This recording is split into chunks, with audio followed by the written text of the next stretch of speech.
지황선사의 선정, 대한불교 조계종은 참선을 표방하는 종단입니다.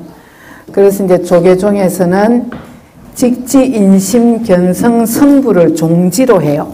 직지인심견성성불, 바로 사람의 마음을 바로 가리킨다는 뜻이죠. 인심, 사람의 마음을 바로 가리켜서 견성하고 성불하게 한다. 그런 취지를 가진 종단이 조계종이고, 그래서 이제 직지인심견성성불을 성취하기 위해서는 참선이 이제 그 깨달음으로 가는 길이다 해서 참선을 표방하고, 그 이제 소위 경전으로는 금강경을 내세우고 있어요.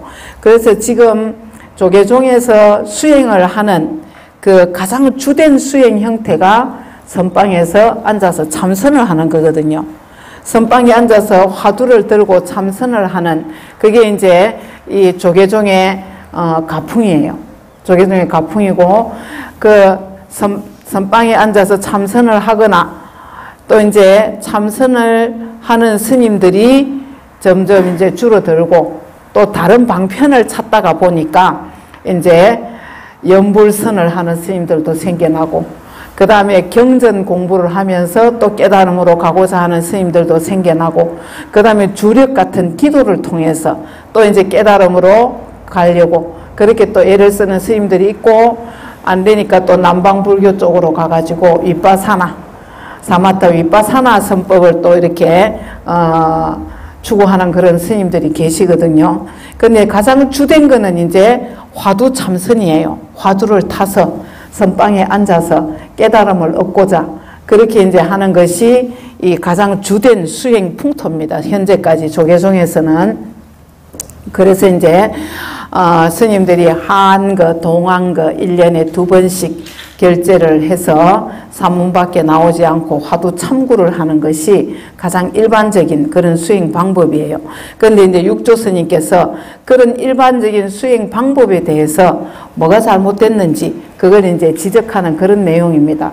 우리가 보통 전에 어떤 요가 하시는 분이 뭐라고 얘기를 하냐 하면은, 자기는 딱 앉아서 산매에 들어가면은 사흘씩 일주일씩 그냥 들어앉아 있다 나온대요. 사흘씩 일주일씩.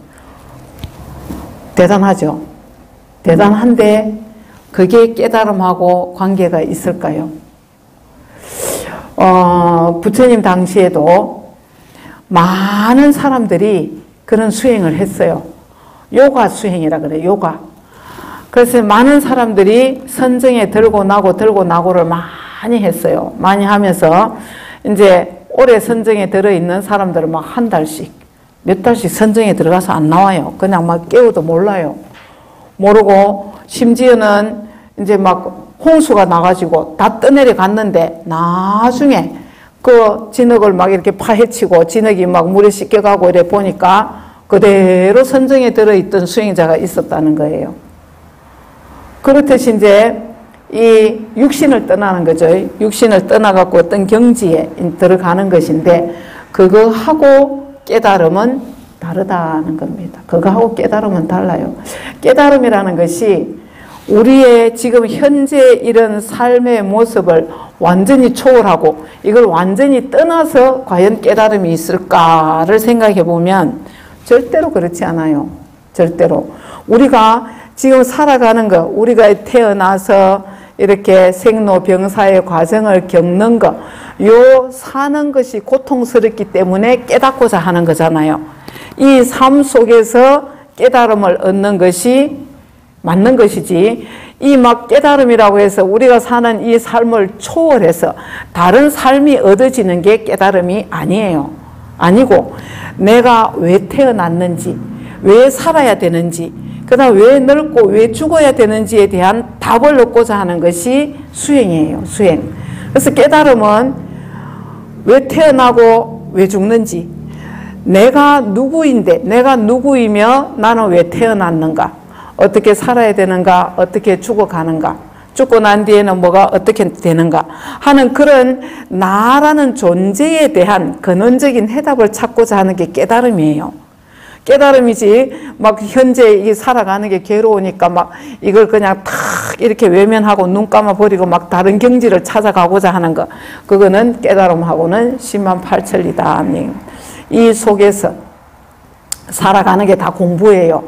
우리가 살아가는 게, 하루하루 살아가는 게 전부 깨달음이고 공부입니다.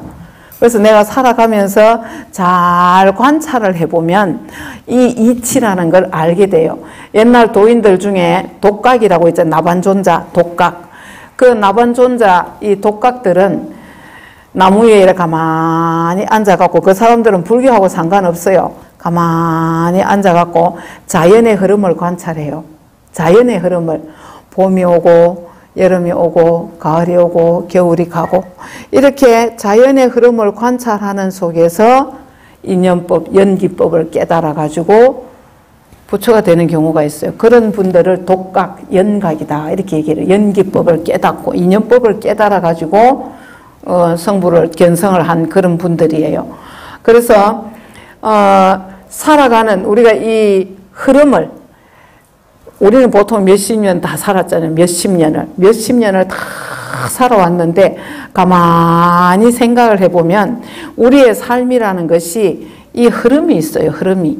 그리고 내가 깊이 생각을 해보면 내 인생이 어떻게 흘러왔는가, 그리고 내가 도대체 왜 이렇게 살아왔는가, 이런 걸 가만히 생각해 보면은 어렴풋하게 답이 나오고, 큰 스님들이나 깨달은 도인들의 법문을 듣다 보면 퍼즐이 맞춰지듯이 하나씩 맞춰져요. 아, 이거였구나.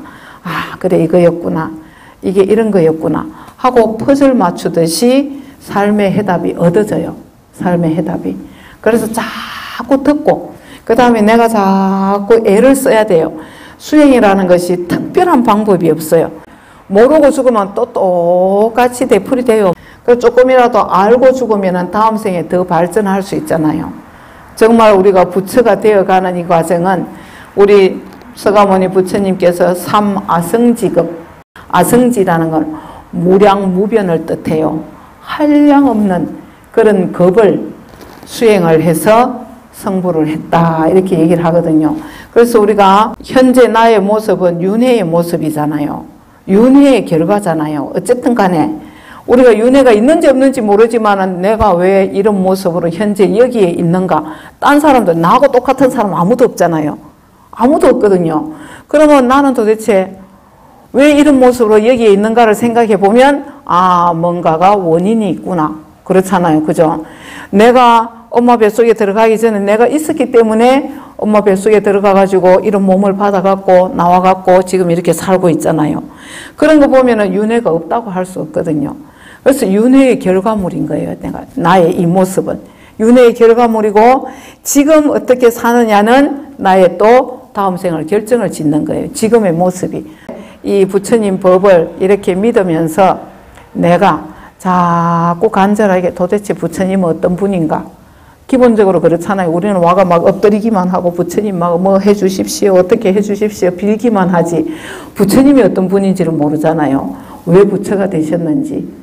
우리 같이 괴로워 갖고 부처가 되신 거예요. 부처님은 어렸을 때 어머니가 돌아가시잖아요. 그리고 이모 손에 크거든요. 그래서 부처님이 크면서 사람은 도대체 왜 태어나고 왜 늙고 왜 병들고 왜 죽어야 되는가, 거기에 대해서 너무너무 고민을 크게 하시다가 출가를 하셨잖아요. 거기에 대한 답을 얻으신 분이 부처님인 거예요. 부처님도 우리와 똑같은 그런 과정을 겪으면서 고뇌를 많이 하시고, 그런 고뇌의 결과가 해탈, 깨달음, 열반을 얻으신 거예요. 내가 지금 어느 자리에 서 있는가, 내가 지금 어디쯤 와 있는가, 나는 지금 뭘 하고 살고 있는가, 이걸 늘 되돌아봐야 돼요. 내가 서 있는 이 자리를 되돌아보는 게 그게 깨달음이에요. 내가 서 있는 이 자리를 되돌아봐야 돼요. 우리는 그냥 흘러가잖아. 생각 따라 흘러가요. 생각 따라, 인연 따라. 내가 어디 있는지를 한 번도 되돌아보지 않아요. 내 생각 따라, 그 다음에 인연 따라서 하루가 언제 보면 지나가고, 또 하루가 언제 보면 지나고, 한 달이 훌쩍 지나가고, 1년이 훌쩍 지나가잖아요. 내가 어디 있는지를 모르고 그냥 막 흘러다니는 거예요. 그냥. 이게 윤회예요, 윤회. 그래서 이제 윤회를 벗어나는 길은 나를 찾으면 돼요. 나를 딱 붙들고 내가 누구인가를 알면 윤회를 벗어날 수 있어요. 이 참선을 하는 것도 분별망상을 잠재우기 위해서 참선을 해요. 처음에는 가만히 화두를 드십시오 하고 이제 화두를 주면은 화두만 생각하고 이렇게 앉아서 참선을 하잖아요. 화두만 생각하고. 화두만 생각하라는 게 뭐냐면 이제 분별망상을 되도록이면 하지 마라 그런 뜻이거든요. 분별망상.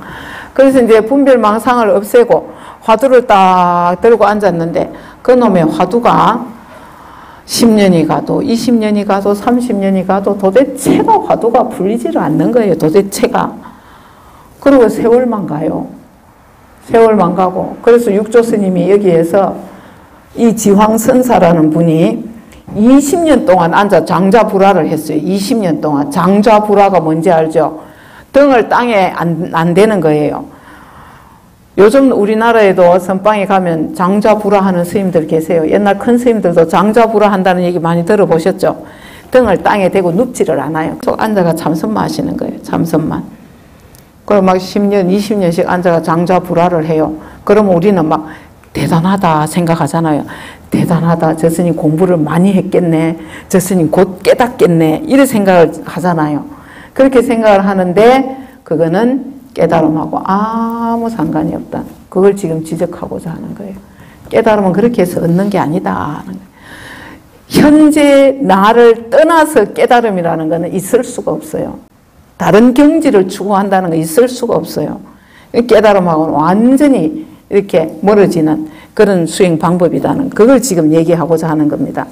자, 지황선사의 선정 한번 보겠습니다. 선자지황, 선자는 선하는 사람, 참선하는 스님 그런 뜻이죠. 선 공부하는 인. 선자지황은 처음 오족계 참내하고 스스로 바르게 받아 얻었다고 한 다음 육조 스님도 오조 스님의 제자잖아요. 그렇죠? 근데 요 선자 지황 스님도 오족계 참내했다. 오조의 제자인 거예요. 그렇겠죠? 육조 스님보다 먼저 공부를, 육조 스님은 행자로 들어가갖고 뭐 8개월인가 이렇게 방아만 찢다가 나왔잖아요. 그래서 이분 같은 경우는 이제 육조 스님보다 먼저 오조 스님을 이렇게 배웠을 확률이 많죠. 그러면 이제 사형벌 되는 그런 스님인 거예요. 참내하고 스스로 바르게 받아 얻었다. 나는 바른 깨달음을 얻었다. 이렇게 생각을 한 거예요. 정확하게 그렇게 받아들였다. 그런 뜻입니다.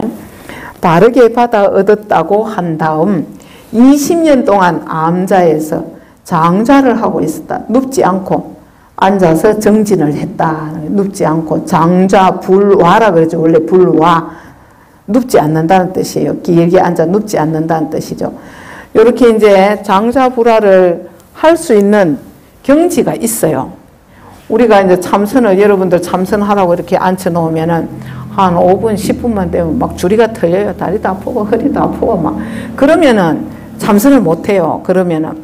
근데 이제 참선하는 스님들은 1년 하고 2년 하고 3년 하고 뭐 요가도 하고 이 선방에 있다가 보면은 스님들이 전부 요가를 하거나 태극권을 하거나 막 스님들이 운동을 안 하면 안 돼요. 앉아 있어야 되니까 다 운동을 하거든요.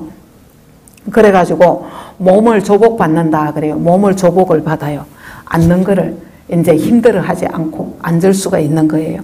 그러면은 앉아가지고 이제 몇 시간씩 이렇게 꼼짝 안 하고 앉아 있을 수 있어요. 저는 처음에 선방회를 갔는데 처음에 한 번도 이제 앉는 거 연습도 안 하고 참선이라고는 안 해보고 처음에 선방을 가거든요. 다 그래요. 성남사 선방회를 갔는데 거기 성남사는 선방이 2군데가 있어요. 이제 밑에 선방이 있고 위에 이제 상선방이 있는데 거기는 이제 금당이라고 3년씩, 1년씩, 막 10년씩 결사하는 스님들이 계셨어요. 그때. 그래서 저는 처음에 이제 선방회를 갔는데 앉아갖고 50분 버티는 50분 앉고 10분 포행하고 그래 하거든요.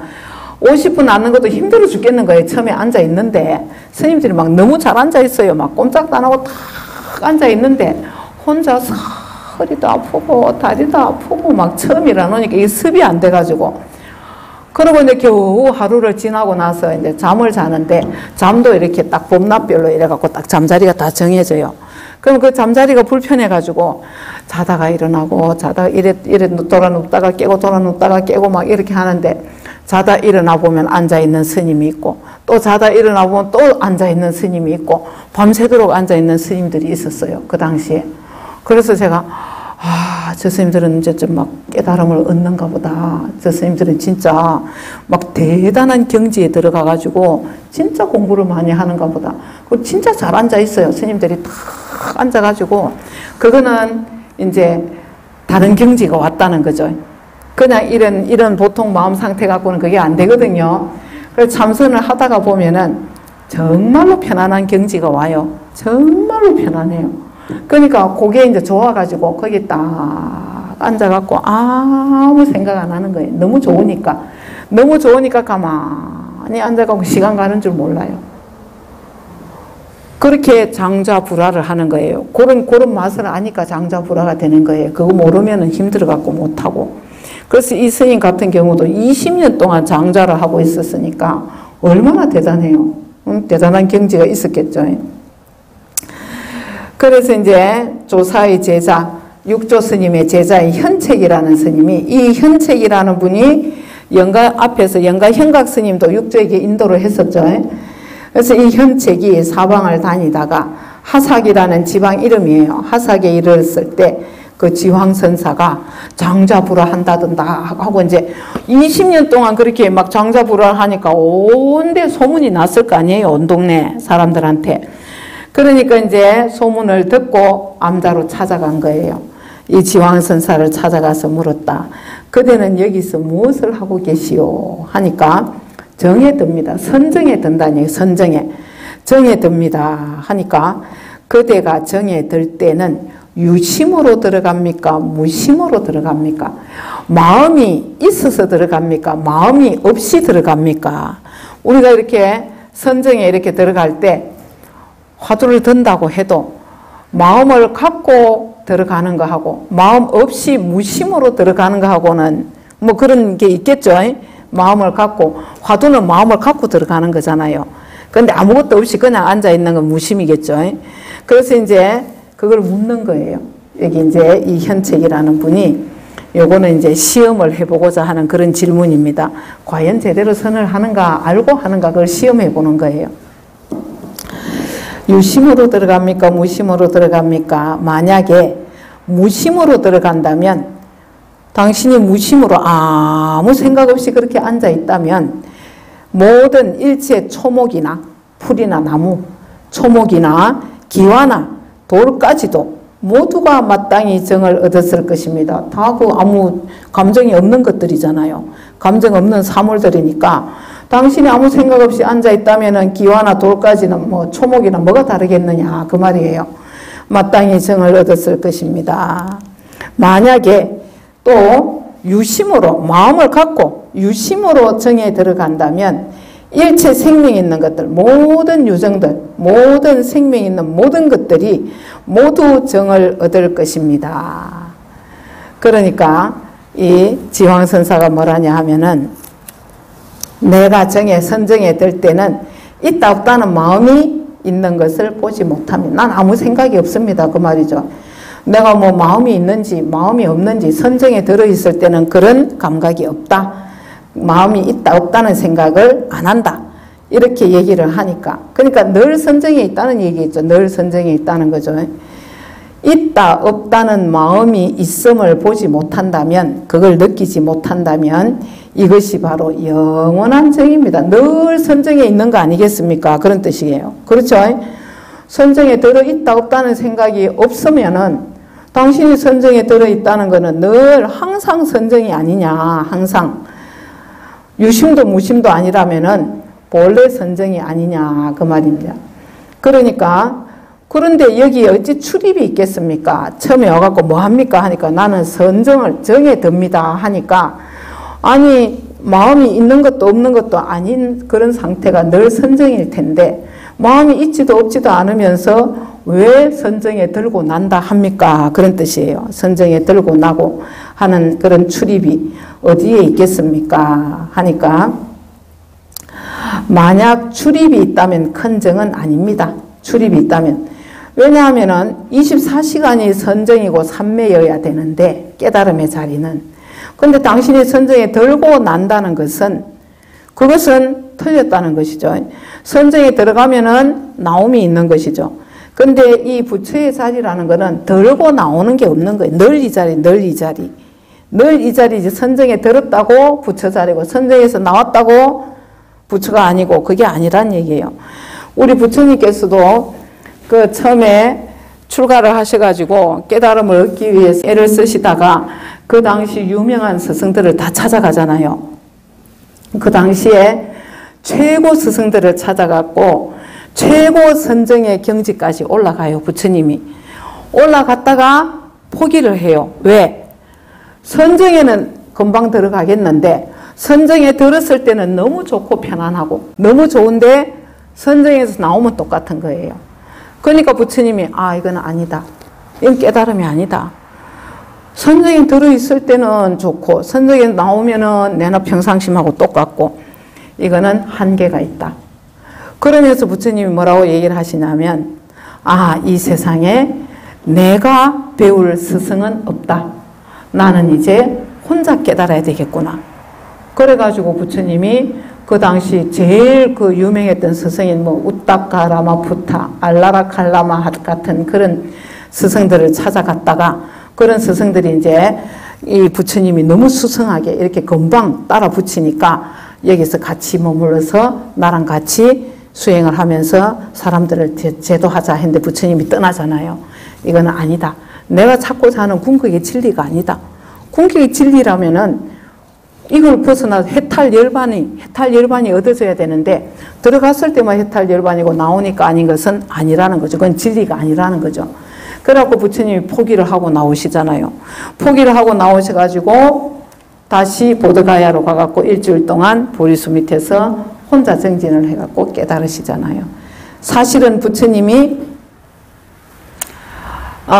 일주일 동안 정진하시고 난 뒤에 7일째 새벽에 샛별을 보고 깨달았다 하잖아요. 샛별을 보고 깨달았다. 그렇게 이제 기록이 되어 있는데 부처님이 그렇게 깨달을 수 있었던 것은 추구심이 없어졌다고 볼 수 있어요. 추구심이. 그렇게 온갖 스승들을 찾아다니고 몸이 죽음 직전까지 가는 고행을 했잖아요. 그 당시에 수행 방법을 부처님은 전부 달통을 해가지고 그 당시 나와 있던 모든 수행을 다 해보신 거예요. 다 해보셨지만은 깨달음을 못 얻은 거예요. 못 얻어가지고 혼자 명상에 잠겨가지고 이거구나 하고 7일째 되는 새벽에 깨달음을 얻으셨어요. 그때 부처님의 마음이 뭐냐? 쉬어진 마음이에요. 죽음 직전까지 수행을 그렇게 하던 마음, 그 마음을 완전히 내려놓고 내가 없어진 상태. 추구심이 완전히 없어지니까 이 자리가 보였던 거예요. 이 자리가. 그래서 이 내 안에 있는 이 마음자리, 이 마음이 뭔가를 찾고자 하는 마음, 뭔가를 얻고자 하는 마음, 그것도 탐욕심이에요. 이 얻고자 하는 마음, 이런 마음이 쉬어지지 않으면은 깨달음은 얻을 수 없다. 완전히 쉬어져야 된다는 그런 얘기입니다. 그래서 이제 여기서 지황선사를 지적하는 것도 바로 그거예요. 늘 선정이어야 되는데 왜 들어가고 나옴이 있느냐. 들어갈 때는 좋고 나오면은 괴롭고 그거는 선정이 아니다. 그런 얘기죠. 지황선사는 아무런 대답을 하지 못한 거예요. 들고 남이 있는 게 어떻게 그게 큰 선정이겠느냐 하니까 지황선사는 아무런 대답을 하지 못하고 한참을 있다가 현책에게 물었다. 스님은 누구의 법을 이었습니까? 하니까 저의 스승은 조계의 육조이십니다. 육조해능 스님입니다. 육조께서는 무엇을 선정으로 삼으십니까? 하니까 우리 스님이 말씀하십니다. 육조 스님은 깨달음을 어떻게 얘기를 하느냐 그 말이에요. 그러니까 우리 스님은 깨달음을 이렇게 설명합니다 하고 깨달음의 상태를 설명하는 겁니다. 묘하고 맑고 원만하고 고요하다. 묘하다는 것은 이 깨달음의 자리가 묘하다. 알 수 없다는 거예요. 알 수 없다. 깊이를 알 수 없다. 묘하고 그 다음에 맑고 텅 비었다는 얘기예요. 텅 비었고 원만하다. 완전하다. 꽉 차 있다는 뜻이. 원만하고 고요하여 체와 용이 한결같고 봄바탕과 작용이 한결같다. 봄바탕과 작용. 끊임없이 인연 따라서 변화가 일어나요. 우리의 삶이라는 것이. 끊임없이 인연 따라 변화가 일어나지만은 아무런 변화가 일어남이 없는. 그래서 체와 용이 한결같다. 움직이되 움직임이 없고 작용을 하되 작용함이 없는 그런 자리. 오음이 본래 공하고 오음이 뭡니까? 색, 수, 상, 행식. 우리 몸과 마음이 다 공이라는 얘기예요. 몸과 마음이 내가 아니다. 몸과 마음이 내가 아니란 뜻이죠. 육진이 있지 않다. 육진은 뭡니까? 색, 성, 향, 미, 촉, 법. 경계가 없다는 얘기예요. 눈에 보이는 이 모든 삼라만상이 원래는 공이란 뜻이에요. 삼라만상이 우리 생각이 만들어낸 현상일 뿐이지 원래 있는 것이 아니다. 삼라만상이라는 것은 내 몸과 마음이 만든다. 내가 눈을 딱 떠갖고 아 내가 있구나 하는 순간에 세상이 생겨난다는 거예요. 같이. 그래서 내가 있는 세상에 내가 태어났다 하면은 죽었다 깨나도 못 깨닫는다. 가만히 생각해 보면은 아 아침에 내가 자다가 눈을 떴을 때 잘 때는 세상이 없었는데 눈을 뜨면 세상이 있잖아요. 그러면은 아, 이 세상은 내 몸과 마음, 내가 만든 세상이구나. 내가 만든 세상이고 내가 없으면 세상도 없구나. 그래요. 그래서 뭡니까? 삼라만상이 전부 나구나. 내가 만든 거니까 난 거예요. 나. 그런 이치를 하나씩 곰곰이 생각을 해보면은 이해가 가요. 그래서 이제 오음도 공하고 육진도 이 삼라만상 모든 경계가 다 공하다는 얘기예요. 있지만은 없는 거예요. 있지만은 우리가 여기 요 핸드폰이 있지만은 제가 이 핸드폰을 의식 안 하고 안 보면 없잖아요. 내가 의식하고 봐야 있잖아요. 내가 마음을 둬야 있거든요. 다 마찬가지예요. 뭐 부처님도 계시고 꽃도 화분도 있지만은 내가 봐야 있는 것이지 내 마음이 가지 않고는 없어요. 존재가. 그래서 육진도 공이다. 삼라만상이 다 공이란 얘기예요. 나가지도 들어오지도 않고 깨달음이라는 거는 안과 밖도 없다는 얘기예요. 안도 없고 밖도 없다. 그냥 꽉 차 있다. 이 상태다. 불생불멸의 상태다.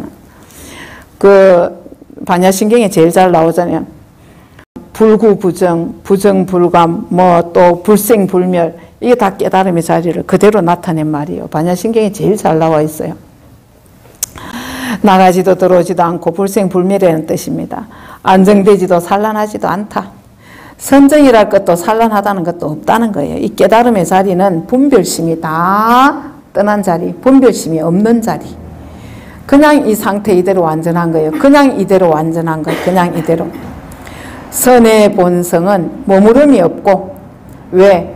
머물 수가 없어요. 대상이 아니기 때문에. 선이라는 거는 머물 수가 없고 머무름을 떠났음으로서는 고요하고 선의 본성은 남이 없다. 불생이라는 것이죠. 남이 없고 선이라는 거는 우리가 막 깨달으면 막 새로운 걸 얻는 게 아니란 뜻이에요. 어디 가서 새로운 것을 찾고 새로운 경지에 오르는 게 아니란 뜻입니다.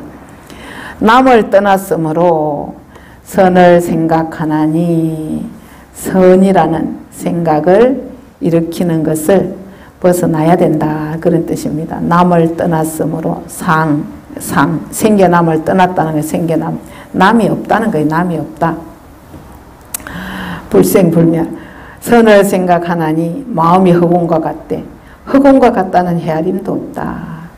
마음이 흑온과 같다 하지만 흑온과 같다라고 하면 또 틀리는 거예요. 그런 마음조차 아무런 생각이 붙을 수 없는 그 무엇도 붙을 수 없는 자리. 그 자리가 깨달음의 자리다. 지황이 이 말을 듣고 곧바로 조사께로 나아가 배우니 조사께서 물으셨다. 어진이여 어찌 왔는고? 육조 스님을 이제 찾아간 거죠. 지황이 앞에 인연, 현책 스님과의 인연을 자세히 얘기하자 조사께서 이러셨다. 진실로 현책이 말한 바와 같으니라. 마음을 흑온과 같이 하되 마음을 흑온과 아무것도 없다는 얘기죠. 이 마음 자리는 아무것도 우리 마음을 찾을 수 있습니까? 마음이 분명히 있잖아요. 이 마음이. 이 마음은 몸과 마음 할 때 이 마음은 가짜 마음이지만은 깨닫고 보면은 깨달음의 자리에서 나오는 마음이에요. 그래서 이 마음도 진짜인 거예요. 몸도 진짜고. 몸도 깨달음, 불성이 없으면 이 몸은 활동을 못해요. 그렇잖아요.